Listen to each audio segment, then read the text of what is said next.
ஒரு மனிதன் சக மனிதனை தாழ்த்தி வீழ்த்தி சுகம் காணுகிறதுக்கு பேர் அது மனநோயின்னு தான் அதுக்கு பேர். அது கொஞ்சம் கொஞ்சமாக மாறும். இப்போ எங்களை பொறுத்தவரை நாங்கள் அதுக்கு தீர்க்கறதுக்கு ஒரு அருமருந்தாக என்னென்னா அந்த வகுப்பு வாரி பெருநீத்துவத்தை தான் கடைசி கருவியாக கருதுகிறோம்.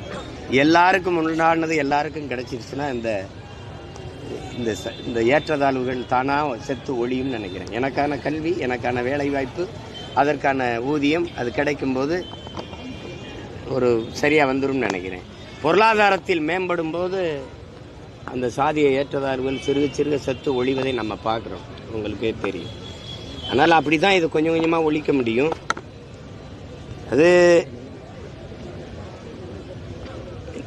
பல ஆயிரம் ஆண்டுகளாக இருக்கிற புறையோடி போன ஒரு பெரிய கொடிய புற்றுநோயினால் அது ஒரே நாள்லேயோ ஒரே ஆண்டுலேயோ அரை நூற்றாண்டுகளையோ இந்த நோயை குணப்படுத்த முடியல.